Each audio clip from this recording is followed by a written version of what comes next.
Captain Jae-ho Kim floated through the quiet halls of Space Station Harmony. For 3 years, he had led this metal home in space. Today was supposed to be like any other day. "Captain, you need to see this."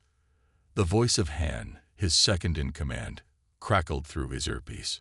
Jae-ho pushed himself toward the main control room. When he arrived, the whole crew was staring at the main screen. "What am I looking at?" Jae-ho asked. "It appeared 10 minutes ago," Han said, pointing to a large shape near Earth. "No warning, no signal. It's just there." The object was huge, at least 20 times bigger than their station. Its surface shimmered like oil on water, changing colors as it moved. It wasn't like any spacecraft Jae-ho had ever seen. "Have we tried to contact it?" Jae-ho asked. "Yes, sir. On all channels." No response. Just as Han finished speaking, all the screens in the control room flickered. A face appeared, almost human, but not quite. The skin was pale blue with patches that shifted color like the ship. The eyes were larger than human eyes, with strange double pupils. The being was hairless with a long, elegant neck. "Greetings, humans of Earth," the being said in perfect English. "We are the Senacs. We come to learn." The control room was silent. Jae-ho stepped forward. "I am Captain Jae-ho Kim of Space Station Harmony. We welcome you in peace." The alien tilted its head. "Peace is good. We wish to study your kind. We request one representative to join us on our vessel. For learning." Jae-ho looked at his crew. This was beyond their training. He should contact Earth first, wait for instructions from world leaders. But something told him this chance might not come again. "I volunteer," he said before he could change his mind. The alien's skin rippled with patches of gold. "Good. Prepare yourself. We will bring you to us in 1 Earth hour." The screen went dark. Han grabbed Jae-ho's arm. "Sir, are you sure about this? We know nothing about them." "That's why I have to go," Jae-ho said. "Someone needs to learn what they want. Better me than a politician." For the next hour, Jae-ho recorded messages for Earth leaders, his crew, and his family. He packed a small bag with basic supplies and put on his spacesuit. At exactly 1 hour after the message, a beam of light appeared in the middle of the airlock. Jae-ho stepped into it, feeling a warm tingle across his skin. The space station disappeared around him. When the light faded, he was standing in a large round room. The walls seemed alive, pulsing with soft light. The air smelled sweet, like flowers after rain. 3 Senacs stood before him. They were tall, nearly 7 feet, with slim bodies.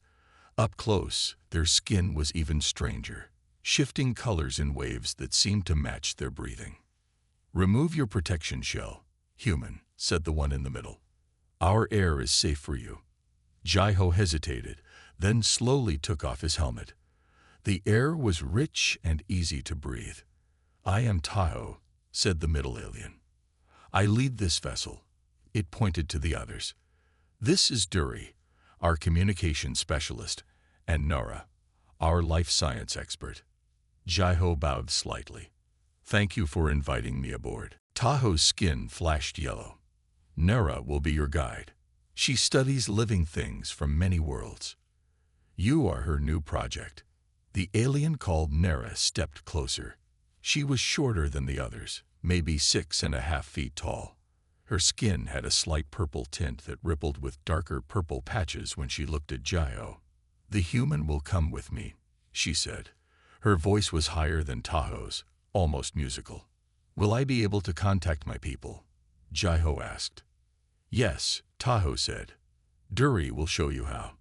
But first, rest. Learn our ways." Nera gestured for Jae-ho to follow her. They walked through hallways that seemed to grow from the floor. There were no sharp edges anywhere, just smooth curves and soft light. "This will be your living space," Nera said, stopping at a door that opened on its own. Inside was a room with simple furniture that looked almost human-made, except everything was slightly too big. We study your habitat needs, Nara explained. If anything is wrong, tell me. Jaiho walked around the room. There was a bed, a desk, something like a bathroom behind a wall, and a window showing the stars outside. It's perfect, he said. Thank you. Nara stepped closer. Her double-pupiled eyes focused intensely on his face. I have questions. Of course. That's why I'm here. She pulled out a small device and held it near him. It hummed softly. First, basic biology. Your heart rate is elevated. Are you unwell? Jaiho smiled. No, just excited. And a little nervous. Nervous? Explain this state. It's a feeling when you face something unknown. A mix of worry and excitement. Nara's skin pulsed with bright dots of light. Fascinating. We feel something similar when discovering new species. We call it the joy of the unknown. For the next few hours, Nara asked Jaiho hundreds of questions. She measured his height, weight, and reaction times. She recorded his voice, saying different words. She even asked for a small sample of his hair, which seemed to delight her. Your species has such variety, she said, studying the hair under another device. On our world, all synax look similar. Yet you still have names. Jaiho noted. Tahoe, Duri, Nara. We have names because we look different and need to tell each other apart. Nara's skin rippled with blue. We have names because we think differently. Each synax has unique thoughts, even if our bodies are similar. As they talked, Jaiho began to relax. Despite their strange appearance, the synax seemed peaceful. Their questions were about culture, biology, and history, nothing that suggested harmful intentions. When Jaiho yawned, Nara's skin flashed with alarm. What was that? Are you in pain? Jaiho laughed. No, it's called a yawn. It means I'm tired. Humans need to sleep regularly. Sleep. Yes, we know this concept. Your kind becomes unconscious for healing. We will continue tomorrow. As Nara turned to leave, Jaiho called out, Wait, can I ask you questions too? She paused at the door. Yes, that is fair exchange. Why Earth? There must be millions of planets. Why visit us now? Nara's skin turned a deep, steady purple. Your kind is special. You build, create, destroy, love, hate, all with such intensity. Most species we meet are more balanced. You burn brightly, like unstable stars. She stepped closer again, her eyes fixed on his. You are dangerous, but also beautiful. The council debated for many cycles whether to contact you, and they decided we were worth the risk. Jaiho asked. No, Nara said simply. They decided you were too dangerous, but a small group of us disagreed. We believe there is much to learn from humans. She reached out, her long fingers stopping just short of touching his face. Your emotions show in your skin color changes too. You call it blushing, but you cannot control it like we can. Jaiho felt his face grow warm, proving her point. Nara's skin rippled with what he was beginning to recognize as excitement. Rest now, Jaiho Kim. Tomorrow, we will learn more about each other. After she left, Jaiho lay on the too large bed, staring at the stars through his window. Somewhere out there was Earth, where nobody knew yet that humans had just become part of a much larger universe. I hope I'm doing the right thing, he whispered to himself as he drifted off to sleep, dreaming of purple skin and double pupil eyes that watched him with endless curiosity. Jaiho woke to soft lights slowly brightening in his room. For a moment, he forgot where he was. Then he saw the strange curved walls and remembered. He was on an alien ship, billions of miles from home. A gentle chime sounded, and a panel in the wall slid open. Nara stood there, her skin a calm blue. You have slept for 7 Earth hours, she said. Is this enough? Jaiho sat up and stretched. Yes, that's about right for humans. Good, I have prepared a nutrition meal for you. She gestured to a tray she was holding. On it were several bowls of colorful foods. "Thank you," Jai-Ho said, taking the tray. He sniffed cautiously at one of the bowls. It smelled like fruit. "We analyzed your nutritional needs," Nara explained. "These foods are safe for humans." Jai-Ho tried a spoonful. It tasted like a mix of peach and banana. "It's good," he said with surprise. Nara's skin rippled with gold patches. He was learning this meant she was pleased. "Today we will see more of our ship," she said, "and you may send a message to your people. They are concerned about you." "How do you know that?" Jai-Ho asked.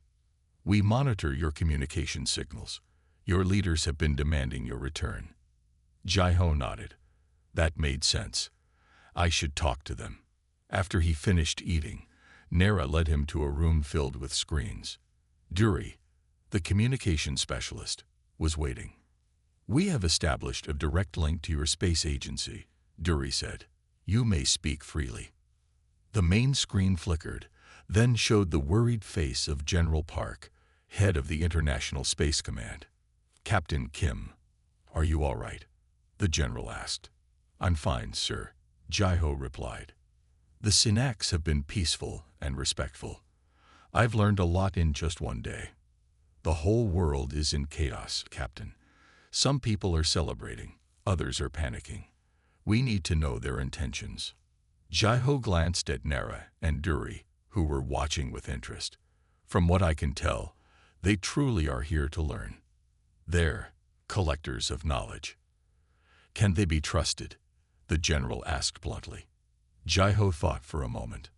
"I believe so, but I need more time to be sure." General Park frowned. "The Security Council wants you to ask about their technology, especially their travel methods and weapons." Nara stepped forward. "We do not share technology until we understand a species fully," she said. "It would be dangerous for both of us." The general's eyes widened at being directly addressed by an alien. "And how long does that understanding typically take?" "Each species is different," Nara replied. "Some take days, some take years." "Years?" The general looked alarmed. Jai-Ho quickly spoke up. "Sir, I think we should focus on cultural exchange first. Build trust." After more discussion, the general reluctantly agreed to Jai-Ho's plan. The call ended with a promise to connect again the next day. "Your leader fears us," Nara said as they left the communication room. "Humans often fear what we don't understand," Jai-Ho explained. "It's a survival instinct." "We have similar instincts," she said, "but we learn to balance them with curiosity." Their next stop was a huge room that Nara called the Memory Hall. It contained thousands of glowing orbs, each about the size of a basketball. "What are these?" Jai-Ho asked. "Each orb holds the complete knowledge of a world we have visited," Nara explained. "Their history, biology, art, science, everything we could learn." Jai-Ho stared in amazement. "There are so many." "Yes, we have explored this galaxy for over 10,000 of your years." Jai-Ho reached out toward one of the orbs. "May I?" Nara nodded. "Touch it gently." When his fingers brushed the orb, images flooded his mind. Creatures like giant jellyfish floating in a purple sea, building crystal cities beneath waveless oceans. "Wow," he whispered, pulling his hand back. "That was incredible." "That was the Lurithi," Nara said, "a water species from a world with 3 moons." "Do you have an orb for Earth yet?" Jai-Ho asked. Nara's skin darkened. "No, we have only begun to collect. That is why you are here." They spent hours in the memory hall, with Jai-Ho touching different orbs and experiencing glimpses of countless alien civilizations. Some were beautiful, some terrifying, but all were fascinating. Later, they visited what Nara called the growing rooms, huge spaces where plants from hundreds of worlds grew together in carefully controlled environments. "We preserve life forms from every planet we study," she explained. "Some of these plants are from worlds that no longer exist." "What happened to them?" Jai-Ho asked. "Natural disasters. War. Sometimes species destroy their own worlds before they learn wisdom. The way she said it made Jiho wonder if she was thinking about Earth's future. As the day continued, Jiho noticed something strange. Whenever they were alone, Nera's skin would shift to a deep violet color. But when other Synax joined them, she would return to the normal blue tones. During a quiet moment in an observation deck, watching Earth spin below them, Jiho decided to ask about it. Your skin turns purple when we're alone. What does that color mean to your people? Nera seemed startled. Her skin flashed with bright spots, then settled into the violet shade he had mentioned. Colors are private, she said slowly. They show our inner thoughts. It is not polite to ask about them. I'm sorry, Jiho said quickly. I didn't know. It is a natural question, she replied. Humans communicate much through words. We communicate through colors as well as words. Some things are not easy to translate. She moved closer to him, studying his face intently. You have colors too, but they are hidden. Your blood rushes to your skin when you feel certain emotions. Jiho felt his face grow warm under her gaze. Yes, like that, she said softly. Your skin reddens when you are embarrassed or attracted. The word hung in the air between them. Jiho wasn't sure how to respond. Nera continued her observation. Humans interest me more than any species we have studied. You feel everything so strongly. You live such short lives, yet you create such beautiful things. Her fingers reached out, hovering just above his arm, not quite touching. I have been studying your biology, your history, your art, but there are things that cannot be learned from data alone. What things? Jiho asked, his voice strangely thick. Emotions, connections, the things that make humans unique. Her violet color deepened. In our ship's database, there are many references to human mating rituals. They seem complex. Jiho cleared his throat. They can be, yes. They are tied to emotions for your kind. This is unusual among spacefaring species. Before Jiho could respond, the door to the observation deck opened. Taho entered, his skin a formal pattern of blue and green. Nera immediately shifted back to a professional blue tone. The council wishes to speak with you, Jiho Kim, Taho announced. They are pleased with your cooperation. I'll be honored to meet them, Jiho replied. As they left the observation deck, Jiho noticed Nera walking slightly closer to him than before. Her arm brushed against his briefly, and where they touched, her skin flashed that deep violet color again. Jiho had learned enough about the Synax now to know that something important was happening. Whatever that violet color meant, it was changing his relationship with Nera, and possibly the future relationship between their two species. The Synax Council was waiting, but Jiho's thoughts remained on that brief touch and the mysteries of alien emotions that he was only beginning to understand. The Synax Council chamber was a large round room with 7 tall chairs arranged in a circle. Each chair held a Synax elder, their skin patterns more complex than any Jiho had seen before. Their colors shifted in slow, deliberate waves that seemed to communicate without words. Taho guided Jiho to the center of the circle. Nera stood behind him, her skin now a formal blue with small patterns that Jiho guessed showed respect. Jiho Kim of Earth, said the eldest Synax, whose skin had a silver shimmer over its blue base. We welcome you to our High Council. Jiho bowed slightly. Thank you for this honor. The silver-blue elder continued. We have watched your kind for many years. Humans are young, but grow quickly. Some of us worried it was too soon to make contact. Another elder spoke, this one with red patterns flowing over blue. Your people fight many wars. You damage your own world. You are divided by invisible lines on your planet. That's true, Jiho admitted, but we're working to do better. Most humans want peace.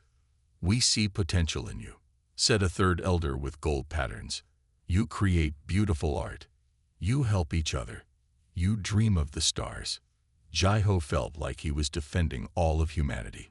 We're not perfect, but we're trying to improve. The silver-blue elder nodded.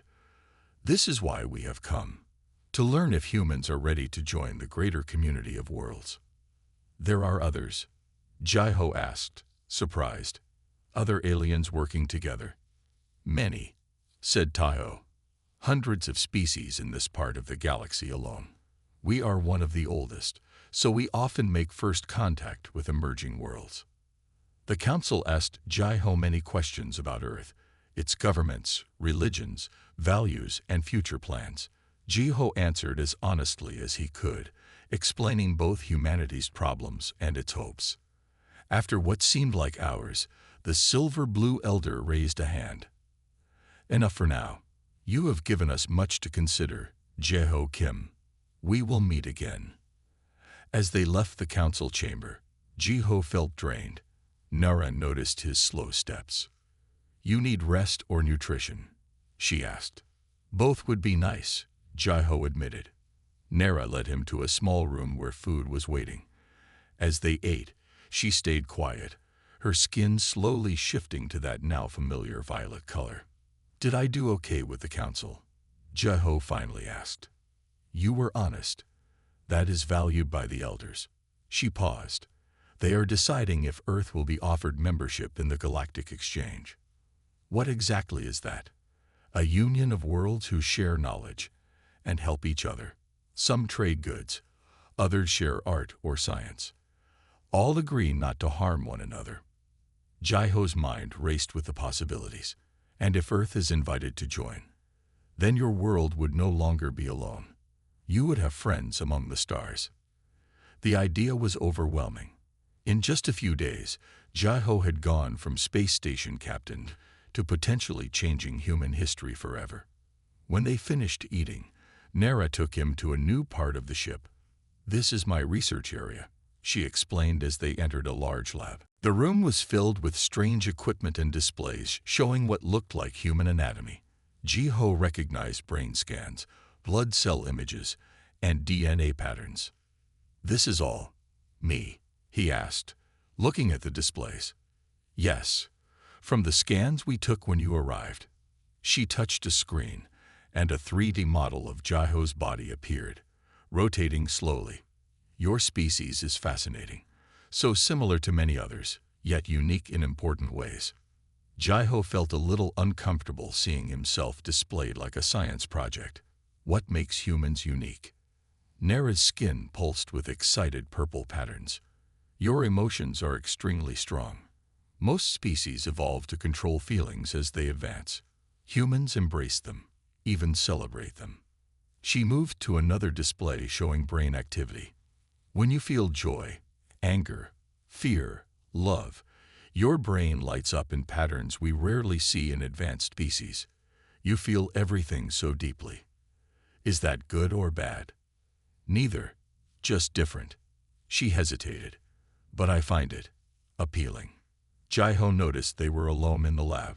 No other Synax were nearby. And Nara's skin was now the deepest violet he had seen yet.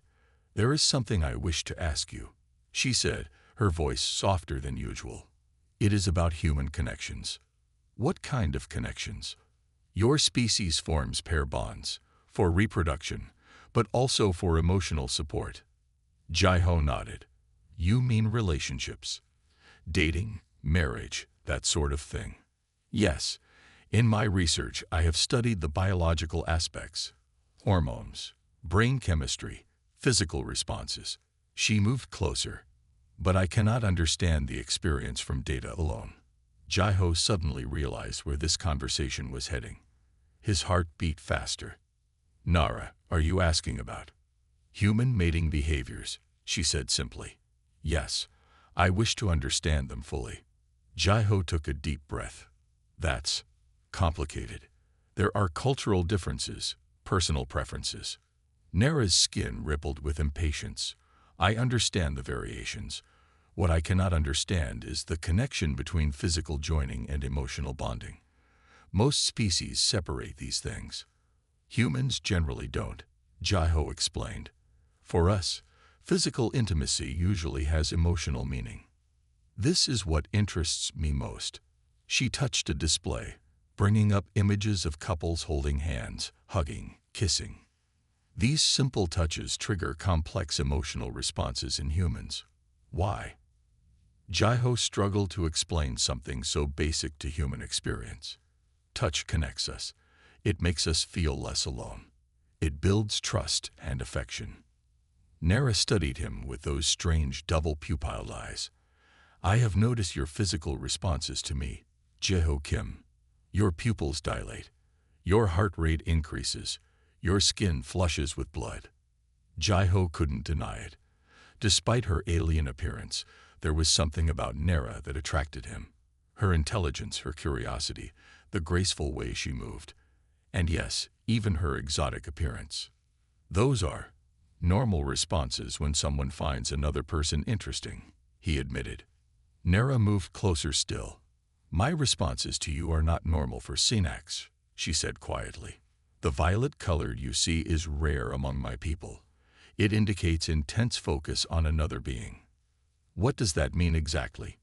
Jaiho asked, though he suspected he knew. Nara's skin pulsed with waves of deep violet. It means I wish to understand you completely, Jaiho Kim.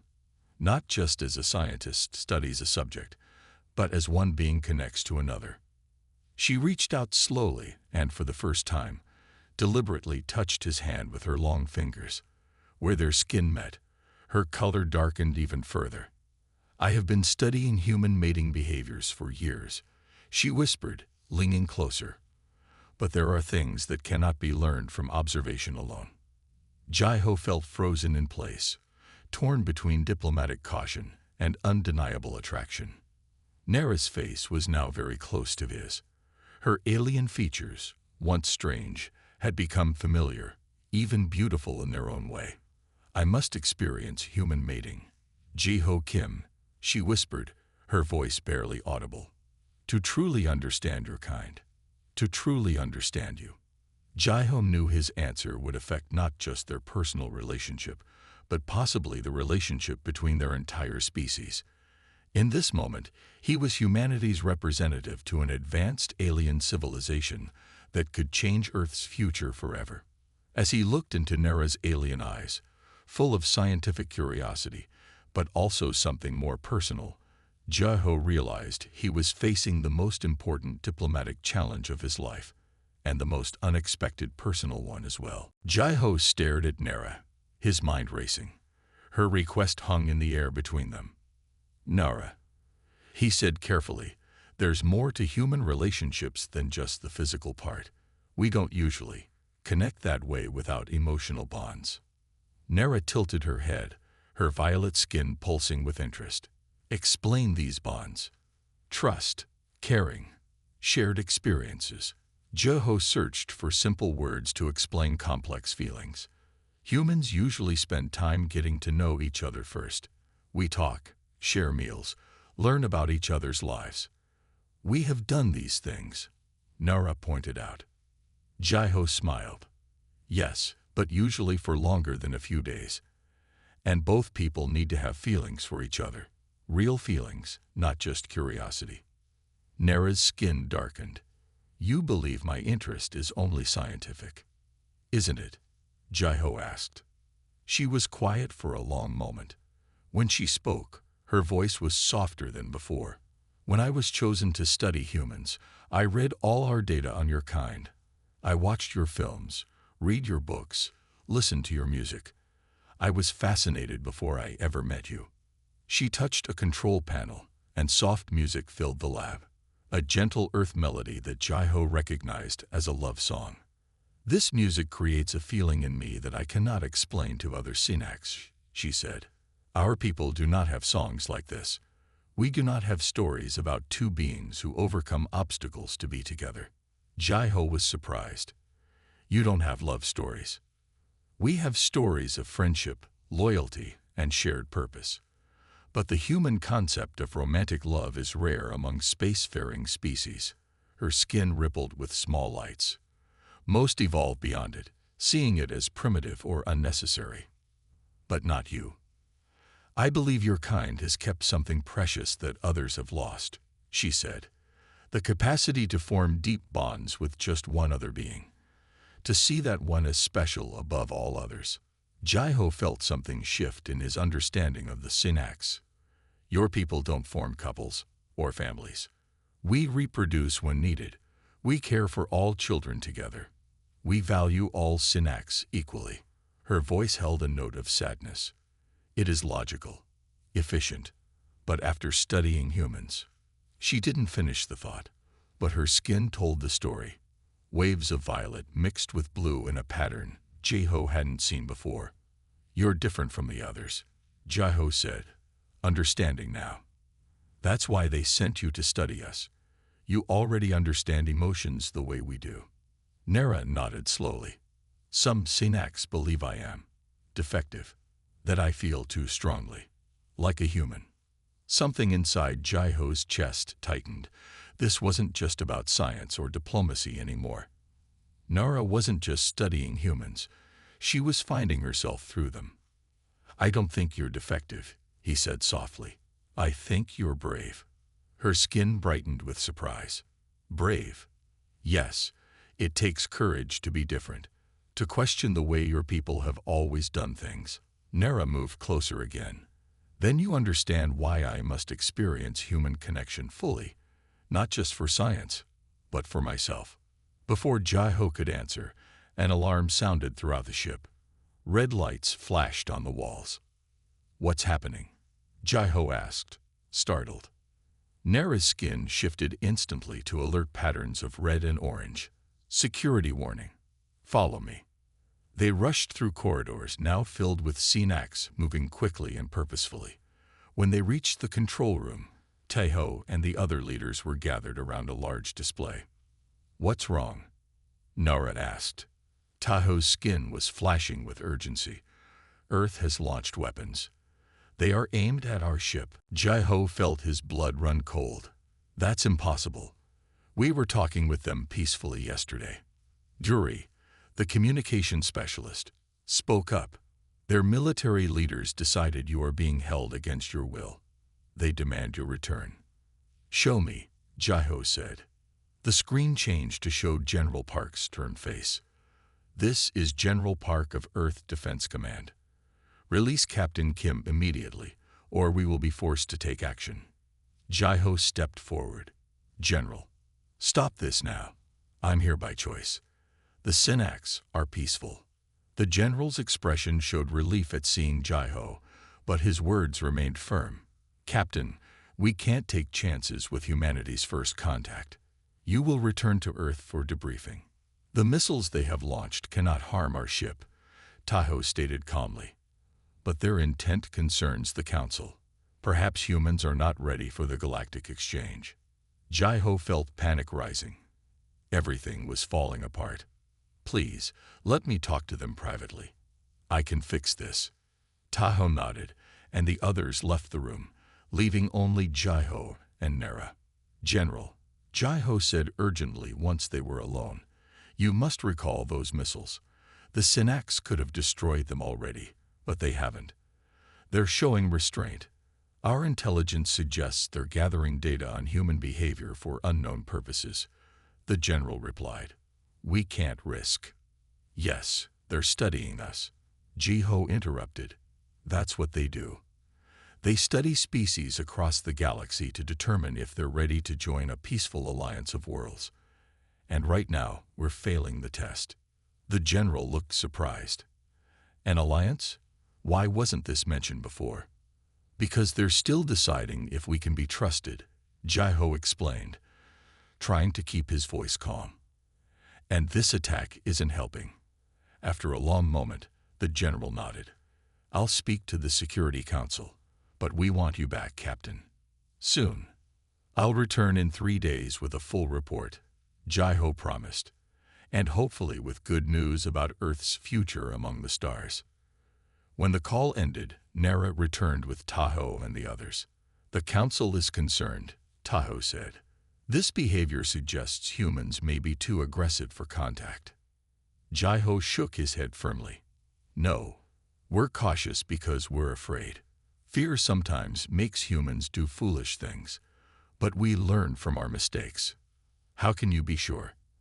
Asked one of the other Synax. Jaiho thought for a moment, then looked at Nera.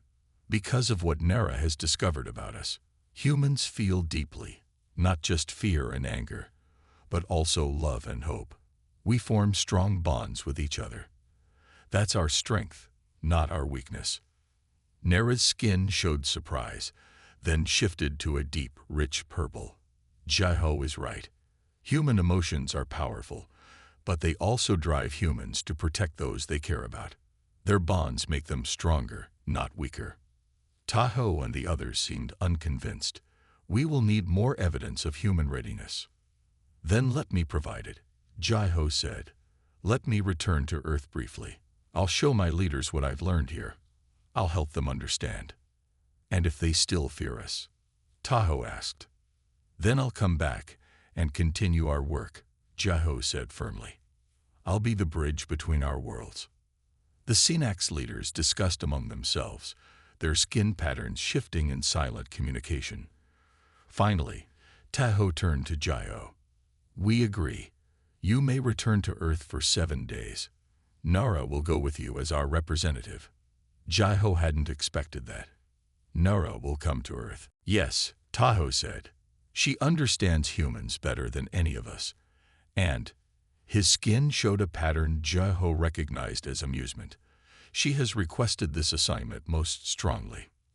Later, as they prepared for the journey to Earth, Jaiho found himself alone with Nera again. Are you ready to see my world? He asked her. Yes, she said, her skin glowing with excitement. But I am also nervous. Will your people accept me? Jaiho smiled. Some will be afraid at first, but they'll learn, just as I did. He reached out and gently took her hand.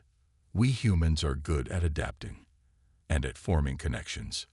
Nera's skin rippled with that special violet color that Jaiho now understood was just for him. I have learned that the connection between two beings can be more powerful than the most advanced technology.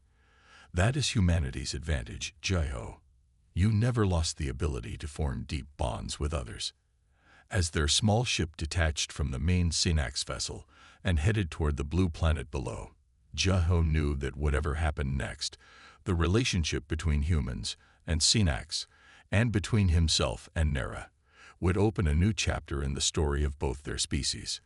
And perhaps in time, the rest of the galaxy would learn what Nera had already discovered, that humanity's greatest strength wasn't technology or weapons or even intelligence. It was the human heart and its endless capacity to reach out across the stars and connect with others, even those who looked nothing like themselves.